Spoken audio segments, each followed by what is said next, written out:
You can tell within an episode or two if your new Love is Blind season is going to be boring or unhinged. And if it's unhinged, that actually gives you an opportunity to learn something about your own dating life and how to secure your own happiness. And let me tell you, we're already in unhinged territory. Allow me to introduce to you this very rich season alongside some of the romantic lies that this cast is going to shred with great drama. Every year we have to remind ourselves that time is not on these people's sides. They're dating each other blind in the pods, and yes, they have 4 weeks after the experiment to get to know each other in real life, but they get engaged with this wall between them, and they only have 10 days to sort themselves out and pick a partner. Time is your friend because it can prevent you from ruining your life for the 4 weeks or the year leading after when this entire show gets televised to everyone. This was one of those seasons where before those 10 days were even edited and served up to us on Netflix and they run off to Baja, we already know things are going to be very bad. You can correct me if I'm wrong. I think this is the worst start I've seen in the 2 years I've been reviewing this show. But we did get 6 couples out of those 10 days and some particular lies that I think are going to come up again and again. And yes, I am revealing which batch of couples ended up together. So you've been warned. This is your time to pause if you want. Absolutely no spoilers. But I will say in about 2 days,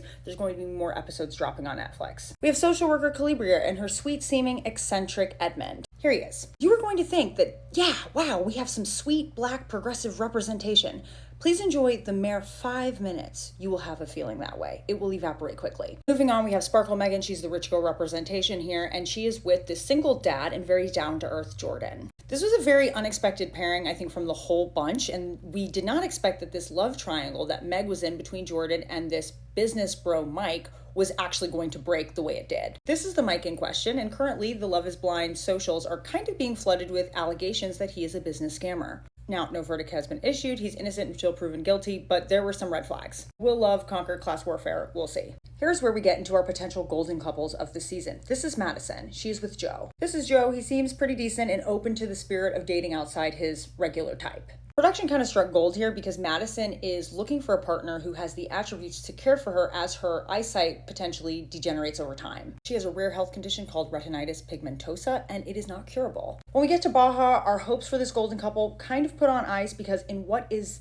arguably the worst pool party that has ever happened on this show occurs, and part of it has to do with the fact that Joe is very irresponsible with his drinking that day. We're going to head into the next set of episodes later this week with Madison reeling from this. Next, we have Nick and Annie. This is Annie. Say hello to Nick. They are arguably right now the most thrilled about each other couple. They are both united in the fact that they think that LGBTQ identities are caught at school. And they also really want to hurry up and get married already. Unfortunately, we do not get to find out what their thoughts are on book banning, but we can guess. Now, there's a time bomb with this couple because we know something that Annie doesn't know. Nick pledged his undying love to another woman named Kate. He also pretty much said some of the same things to both Annie and Kate. This will come back to haunt him because what we have to remember is this is a television entertainment product.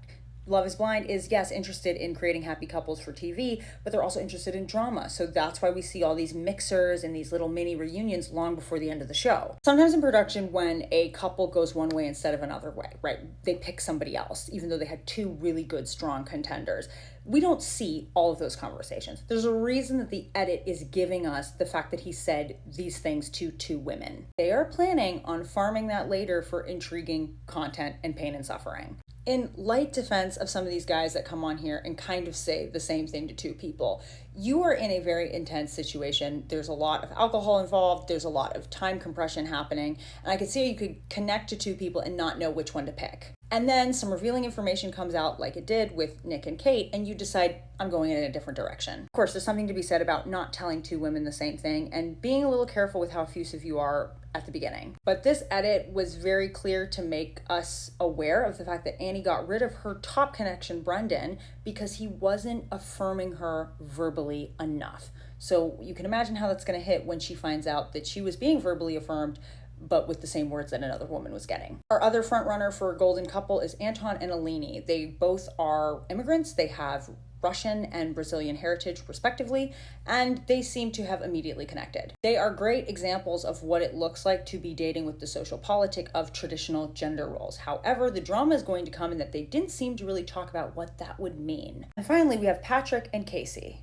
This is not good. Casey? Patrick. For all of you who told us to calm down about Asian representation in media and to cool it with talking about how Asian masculinity is a threat to white supremacy, we're not dealing with that anymore, I told you so. This couple will be getting their own video. They blew up in a cloud of deception and kisses before they could even get to Baja. I want to say that this couple took us back 25 years in terms of critical analysis of race and gender on television, but what they did was actually reveal a present moment. Unfortunately, both of them have insecurities that are based in a present social dynamic. This is where I'm going to add that Patrick had a very strong connection, and his front runner was initially Anna, who also came from an Asian immigrant family. Maybe Anna sensed what the rest of us would find out later. The vibes were bad. She ghosted 2 people and left. Notably, there were other people in this cast whose storylines we didn't follow. Anna was also dating this guy named Blake. Blake was also dating Megan at one point. He also did not stay in this experiment because he looked around, felt the vibe, and said, I don't need this. Part of how this whole show works for you as the audience and for the people is that they set this hope and expectation down on the table. The drama is in how that pans out or fails miserably. But the thing that makes this season so unhinged is that the masks come off and the hope and the expectations,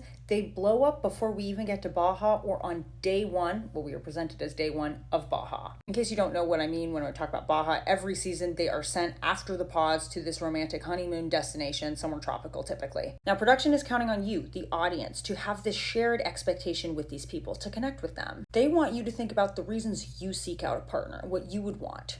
But this is reality TV, so what does all the entertainment bank on? Insufficient consent. We watch people breaking up or getting engaged based on limited information, while we, the audience, tragic irony is what it's called, have more information than them. In real life, you don't need a pod to blind you to love or a toxic relationship. All these lies that these castmates kind of fall into, we think are so silly. But it's easy to see when you have information, when you have someone following these dates around, when you have these interviews and you have these confessionals. The unhingedness is not just coming from the cast, it's coming from commonly socially accepted ideas we bring into our relationships. And that first lie is that signs mean something. We'll get into this later with Megan and Jordan specifically in their own video, but you having a grandparent who had the same name as somebody else, you guys having matching initials, your dad having the same diabetes diagnosis as some guy's kid, it doesn't mean anything. Season after season, people are making huge life decisions based off of little coincidences. Outside a soundstage, that could look like you holding on to a relationship because you really like the story of how you met. Meet cutes don't sustain a relationship. Commonalities, while they work in narrative fiction,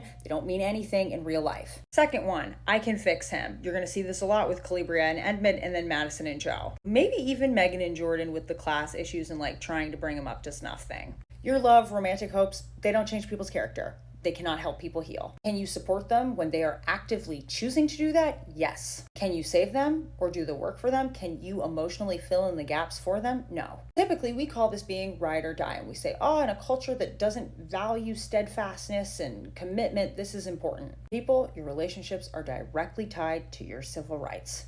We cannot ride or die in this economy. Codependency has yet to free anybody. Repeating and placating cycles of dysfunction, that is a full-time job. And number 3 is one that we're going to see with almost all of the couples, which is this won't bother me because we're perfect for each other. This is sometimes you lying to yourself because you don't want to seem superficial about something that's important to you, but maybe isn't important to somebody else. But sometimes it really is that deep. Elinie wants to be a provider. Anton wants to be a provider. Unfortunately, neither of these people specified what that actually meant. She wants very nice, very expensive things. I think in the name of finding a good match in the pods and succeeding at the show, she downplayed some of that. Know what you want, stay clear on that. Understand that after you come down from cloud 9, you have to live in reality. Now, Logan Uri, the behavioral scientist, is very clear that yes, any amount of money or treats or cool things that you have, you eventually get used to that lifestyle. It doesn't necessarily bring you continual happiness. You being emotionally paired with a good person, that does. That said, don't lie to yourself. Dating someone with a schedule,